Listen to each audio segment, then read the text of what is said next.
A'udzubillahi minasyaitonirrajim. Bismillahirrahmanirrahim.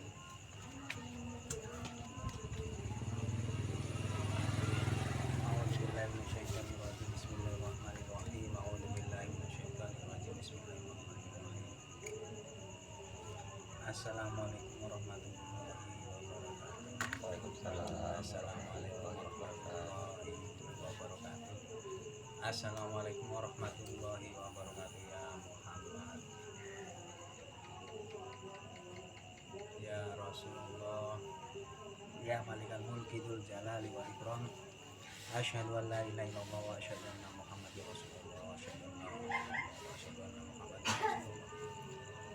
Asyhadu an la ilaha illallah wa asyhadu anna Muhammadar Rasulullah. Allahumma shalli ala sayyidina Muhammadin wa ala sayyidina Muhammadin wa ala ali sayyidina Muhammadin. La ilaha illa anta subhanaka inni kuntu minadh dhalimin. La ilaha illa anta subhanaka inni kuntu minadh dhalimin. La ilaha illa anta subhanaka inni kuntu minadh dhalimin. Ya Allah, ya Allah, ya Allah, ya Allahul a'zamul jalil akbar wa muhyiddul al-ma'lum waqfina di sarokul di saril haula bi haqqi bismillahirrahmanirrahim la haula wala quwwata illa billahil aliyyil azim. Alhamdulillahirabbil alamin. Rabbi shrah li sadri wa yassir li amri wa hlul 'uqdatam min lisani yafqahu qawli. Amma ba'du. Pada jamaah zikir Darul Muqaddasah Indramayu, alhamdulillah pada kesempatan malam ini, yaitu malam 26 Ramadan Maret 2025, malam 26 Ramadan 1446, mudah-mudahan kita diberi taufik dan hidayah, selalu diberikan hidayah oleh Allah dan diberikan petunjuk oleh Allah melalui batin kita, bagaimana kita berusaha untuk selalu belajar menjadi mukmin yang sebenarnya, mukmin yang sejati, yaitu dengan dimudahkannya kita selalu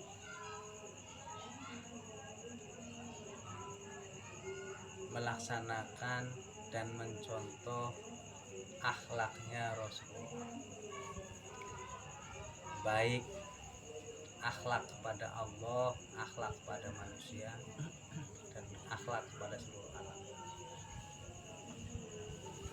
Dari beberapa pertemuan yang sudah kita lalui, kemarin kita membahas bagaimana caranya kita menyempurnakan syahadat kita, bagaimana kita menyempurnakan, mengokohkan fondasi tauhid kita. Kita kemarin membahas tentang pentingnya mengokohkan fondasi iman, pengetahuan kita tentang Allah dan pengetahuan kita tentang baginda Muhammad Rasulullah SAW.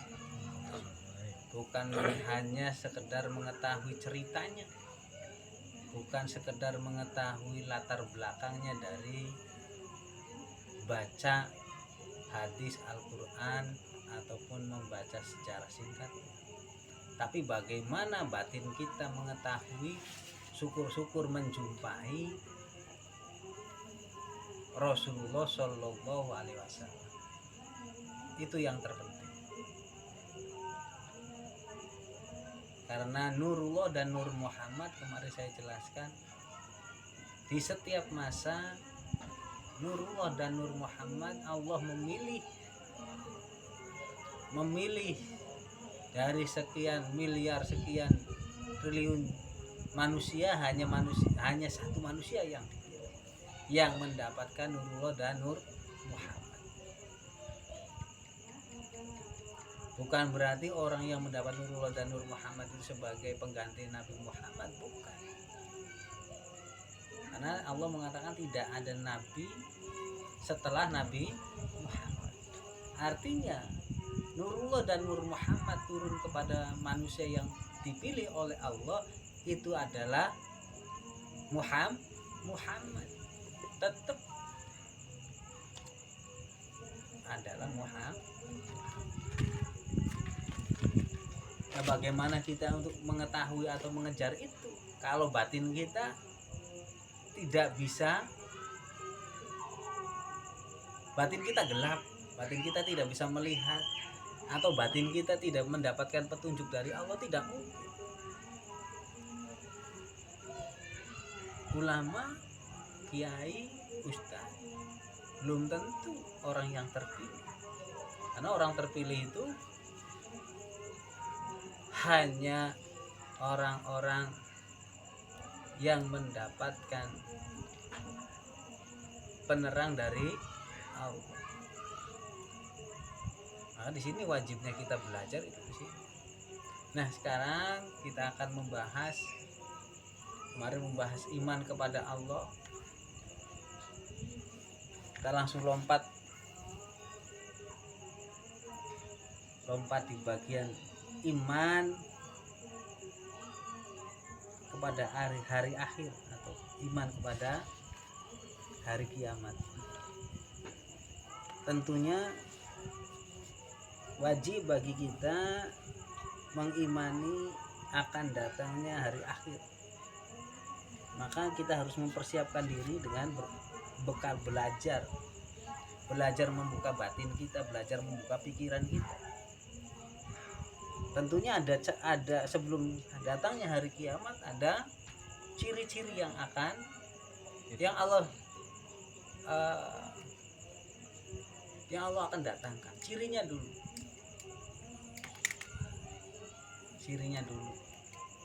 Ya, ciri yang paling menonjol datangnya Dajjal. Kalau dalam cerita di kitab-kitab yang banyak dibahas bahwa Dajjal itu anak Adam, artinya manusia, yang tingginya kalau masuk lautan itu lautan sebatas mata kakinya, artinya sangat tinggi sekali. Rambutnya keriting, salah satu matanya buta, salah satu mata. Dan orang banyak terkesima, hanya orang-orang yang beriman yang mengetahui bahwa itu Dajjal. Tentunya bukan sebatas itu. Mari kita bahas satu-satu. Sebelum Dajjal banyak kemaksiatan yang kita lihat di luar, yang kita lihat saksikan di dalam masyarakat saat ini. Kita artinya memecah siapa sih Dajjal itu. Yang pertama, dari ciri yang pertama, anak Adam yang jika masuk lautan itu hanya sebatas mata kaki. Artinya apa? Manusia yang selalu menganggap rendah orang lain. Barang siapa manusia yang selalu menganggap rendah orang lain, artinya sombong, yang kaya menganggap dirinya paling kaya, yang punya ilmu menganggap dirinya yang paling punya ilmu, dan yang lain-lainnya. Barang siapa yang menganggap rendah orang lain, yaitu Dajjal. Yang kedua, rambutnya keriting, panjang. rambutnya keriting menandakan apa? Barang siapa orang yang selalu memikirkan keburukan orang lain, selalu mengadu domba orang lain, selalu mencari kesalahan orang lain, yaitu dajjal.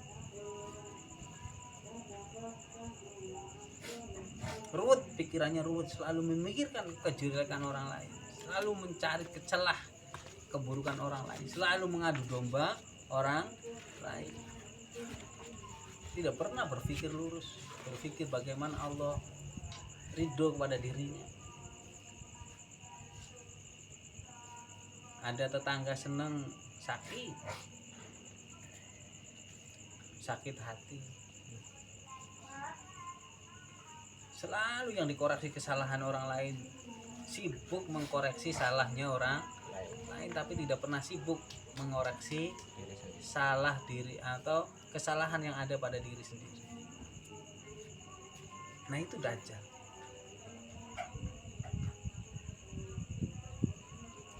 Yang selanjutnya matanya buta, salah satunya buta, hanya salah satunya buta. Artinya apa? Barang siapa manusia yang condong, yang dilihat hanya dunia, tidak pernah memikirkan bagaimana dia nanti akan pulang, yang dipikirkan hanya kebahagiaan dunia, yang dicari hanya kebutuhan perut dan kebutuhan nafsu, maka itu dajjal. Nggak pernah melihat akhirat nanti, bahwa besok di hari kemudian ada hari kebangkitan setelah mati. Tidak berpikir ke situ. Orang yang kesulitan di dunia khawatir akan sulit selamanya, akhirnya apa? Bersekongkol dengan iblis, bersekongkol dengan siluman, akhirnya memperkaya diri dengan pesugihan. Itu dajjal. Dajjal sekarang nggak takut menginjakan kaki ke tanah haram, ziarah ke sana, tujuannya bukan ibadah, hanya supaya dilihat oleh manusia yang lain, supaya dipuja oleh orang lain. Di musola-musola, di masjid-masjid banyak majelis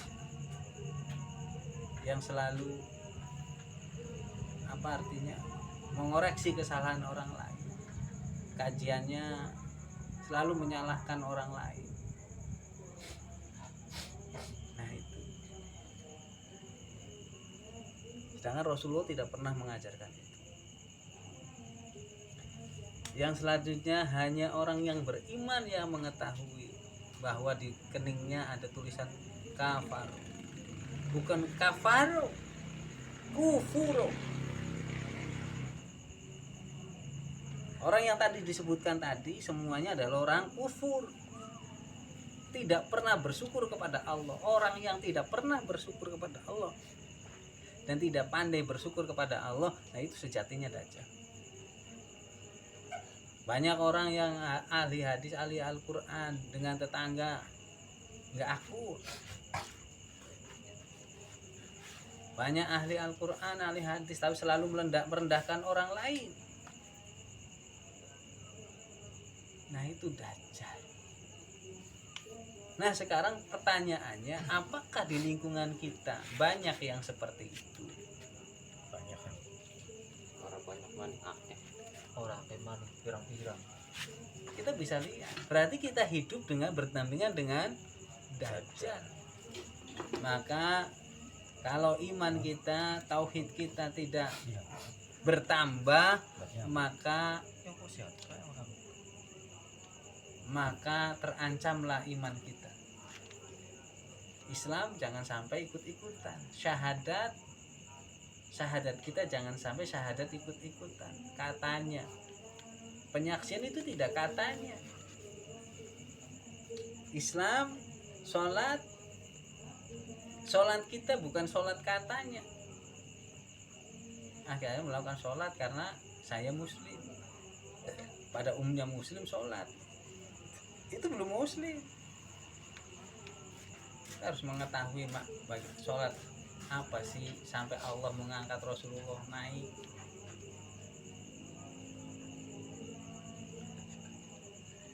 Dalam mi'rajnya sampai ketemu dengan Allah, Rasulullah bertemu langsung dengan Allah, bertatap wajah dengan Allah. Artinya apa? Jangan sampai kita sebagai muslim menjadi dajjal. Kalau sholatnya benar, mengetahui makna sholat, maka kita akan selalu belajar bersyukur kepada Allah. Apapun yang Allah berikan, kita menerima. Kalau sudah tahu maknanya hari akhir, maka kita bisa mengimani yang lainnya. Iman yang pertama harus wajib kita mengetahui, yaitu iman kepada Allah. Kita mengetahui cara mengetahui Allah dengan mengkaji diri kita, dengan mengkaji proses semua penciptaan. Banyak pertentangan bahwa menurut ini seperti ini, menurut seperti ini. Tapi kalau batin kita dibimbing oleh Allah, maka hakul yakin,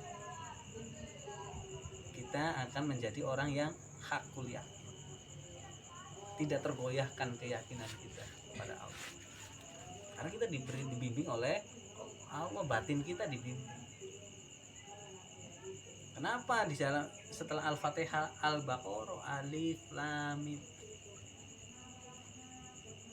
Kalau Alif Lam Mim hanya Allah yang mengetahui, terus siapa yang membuktikan kebenaran Al-Qur'an? Kalau bukan Allah sendiri. Terus bagaimana? Siapa yang akan membimbing manusia kalau hanya Allah yang mengetahui? Yang membimbing Allah dan Rasulnya. Apakah ada diri kita pernah minta bimbingan kepada Allah dan Rasulnya? Apakah ada dari kita yang selalu minta bertemu dengan Allah dan Rasulnya?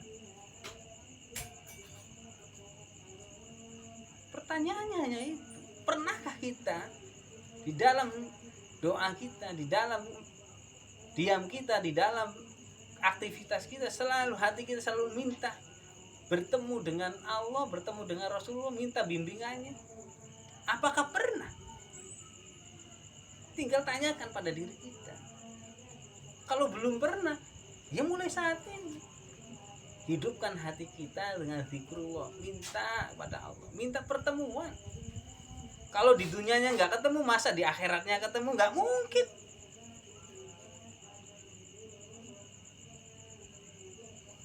Di Al-Qur'an, di hadis kan banyak menceritakan.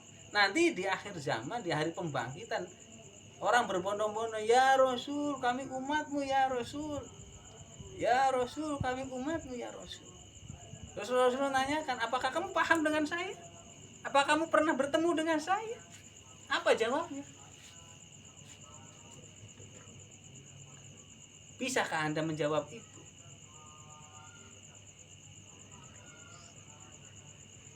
Ya di dunia gampang, ya Rasul, saya umatmu ya Rasul. Begitu temu, apakah kamu pernah berjumpa dengan saya? Apakah saya pernah berjumpa dengan engkau?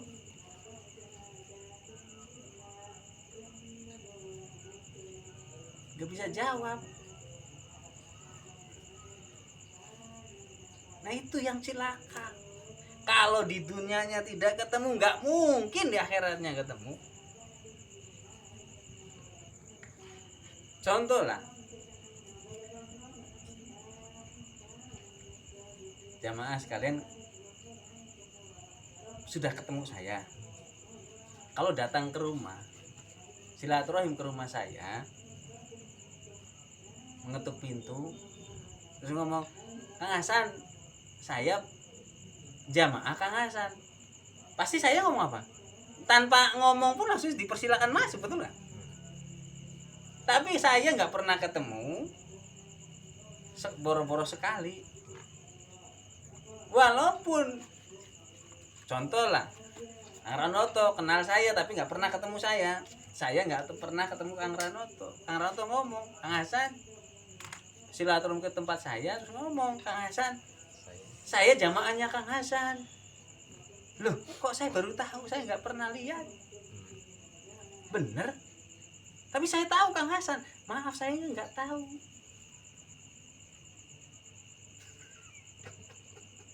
Bener nggak? benar.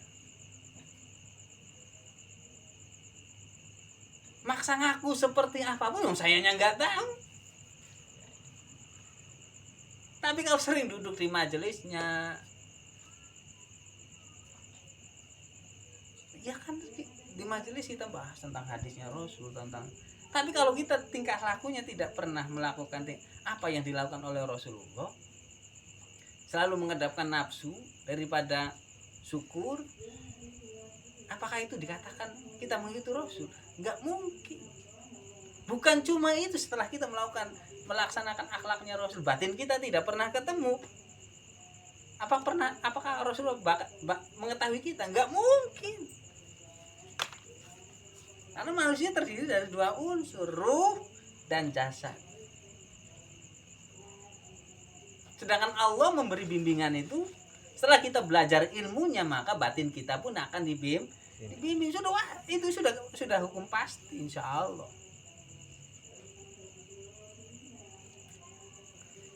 Kita menuntut ilmu syariat, tapi batin kita nggak pernah dituntun untuk mencari ilmu supaya batin kita ketemu. Ya nggak mungkin lah. Nah itu. Setelah kita mengimani Allah, mengimani hari akhir, mengetahui ciri-cirinya hari akhir, sedangkan ciri-cirinya sudah banyak sekali. Sedangkan Dajjal sudah ada di samping kita. Kita hidup bareng dengan Dajjal.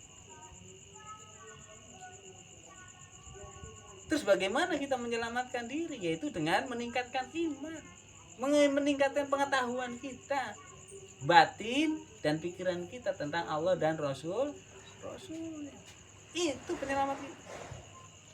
Penyelamat kita cuma satu, yaitu Rasulullah Muhammad Shallallahu Alaihi Wasallam. Tidak ada penyelamat selain beliau. Setelah kita mengimani hari akhir, maka kita bisa menerima qada dan qadarnya Allah. Bener nggak? Nah, runtutannya seperti itu. Setelah iman kepada Allah, iman kepada hari akhir, mengetahui artinya kita ini di penghujung akhir zaman. Santai-santai, leha-leha. Apa kita akan hidup selamanya di dunia? Apakah kita mengetahui umur kita? Apa kita punya orang dalam di akhirat? Kalau yang sudah tenang-tenang saja berarti kita sudah memiliki orang dalam di akhirat. Tinggal dipertanyakan. Apa Allah mau diberi bungkusan? Wah, rokok enak, dikasih bingkisan enak? Nggak bisa. Tidak ada penolong setelahnya. Setelah kita menghadap Allah sudah tidak ada yang bisa kita minta, ibaratnya kita minta bantuan ke siapapun nggak bakal bisa. Sedangkan Allah Maha tahu. Sedangkan kenapa Allah Maha tahu? Udah nempel semua di kita. Kajian-kajian yang kemarin kita bahas tentang asma nur sampai wujud insan kamil, yaitu baginda Muhammad Rasulullah SAW. Artinya Nur Muhammad nempel di kita, Allah juga nempel, tapi kita bukan Allah.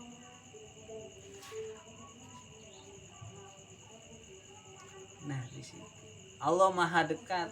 Ya iya, lebih dekat daripada nadimu, udah nempel semua. Nah kalau udah nempel semua, apa kita bisa berkelit dengan Allah? Apa kita bisa berbohong kepada Allah? Nggak bisa. Udah nempel, Allah meliputi. Dari saya bacakan Ismul Adab, Allah meliputi segala sesuatu. Ya wa muhitun alal makhluk wal muhit wa muhitun, meliputi segala sesuatu, semua ciptaan Allah meliputi semuanya. Nempel, artinya meliputi itu nempel langsung. Bahan kita dari nurnya. Adanya ruh itu nurnya. Kalau nurnya dicabut, mati jasad kita. Selesailah kontrak kita di dunia. sudah nggak ada kesempatan lagi kita untuk belajar. Bagaimana cara kembali kita kepada Allah? Apakah kita sudah siap? Sedangkan kita lagi berperang dengan Dajjal. Berperang santai-santai wae. Tembak langsung dur. Langsung jeblak. Santai memikirkan perut. Batang kempong miang. Beli duit. Nah, Miang tuh nembur beras. silakan. Jadi ayo marilah kita bersama-sama belajar meningkatkan iman tauhid kita. Alif lam mim zat sifat asma Muhammad. Barang siapa mengetahui zat sifat asma Muhammad, dzalikal kitabul la raiba fi. Sesungguhnya mengetahui kitabnya. Dzalikal kitabul la raiba fi hudalil muttaqin, dan Allah memberikan petunjuk supaya menjadi orang yang mutakin, hakul yakin. Wajib bagi kita jadi mutakin, itu wajib. Dalam sholat Jumat ada wasiat, marilah kita tingkatkan iman, wajib hukumnya. Kalau kita tidak mau meningkatkan iman dan tauhid kita, gugurlah Islam kita. Gugur. Syahadat kita gugur. Allah sudah tidak mengakui Islam kita. Orang nggak mau meningkatkan iman, orang yang nggak mau mendapatkan petunjuk dari Allah, berarti kan nggak mau, artinya nggak mau ketemu sama Allah. Kalau orang nggak mau ketemu Allah, selamat nggak? Kalau orang nggak ketemu Allah, pasti nggak ketemu Rasulullah. Sedangkan yang memberi syafaat adalah Rasulullah. Sedangkan kita nggak mau. Nah di situ, ya kita bisa bertanya pada diri kita sendiri, apa kita sudah pernah? Apakah setiap harinya kita selalu ingin bertemu dengan Allah dan Rasul?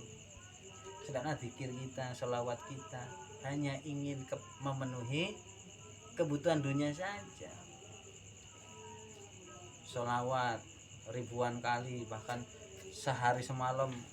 Ada orang yang sehari semalam bersolawat tidak putus-putus. Apakah dijamin selamat? Enggak. Loh kenapa enggak?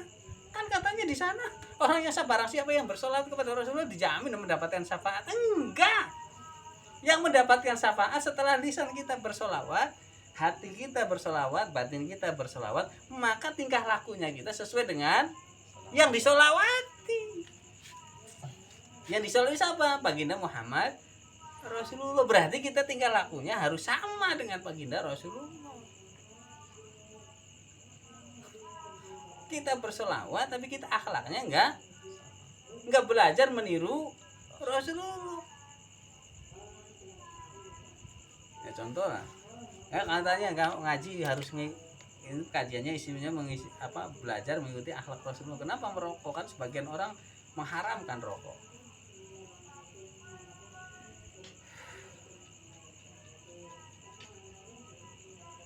Apakah orang yang merokok, apakah kita tahu orang yang merokok terus hatinya lalai dengan Allah?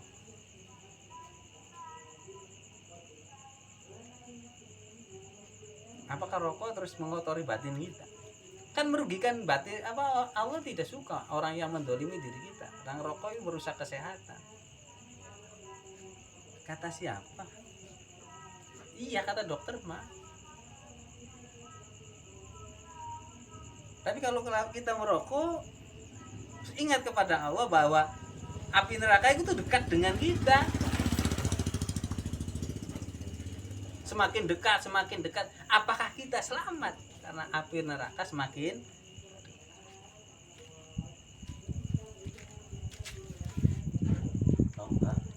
Nah itu. Jadi jangan sampai kita mendahului Allah. Ya silakan nafsi saja. Mau yang mengharapkan rokok silakan, jangan jadikan perbedaan. Yang namanya musuh ya wajib hukumnya bagi kita belajar bagaimana batin kita berjumpa dengan Allah dan Rasul. Mungkin kajian kali ini cukup sekian. Sebelumnya apakah ada pertanyaan? Ada pertanyaan? Apakah sudah jelas? Jelas. Apabila ada pertanyaan ya nanti kamu setelah santai-santai ngopi bareng. Mungkin itu saja kajian pada malam ini. Mudah-mudahan di bulan Ramadan tahun ini kita benar-benar bisa merasakan apa itu Ramadan, dan mudah-mudahan di tahun yang akan datang kita masih dipertemukan dengan bulan Ramadan dan benar-benar merasakan kemenangan batin kita. Nah, itulah kita bisa, artinya kita bisa merasakan Ramadan yang sebenar-benarnya.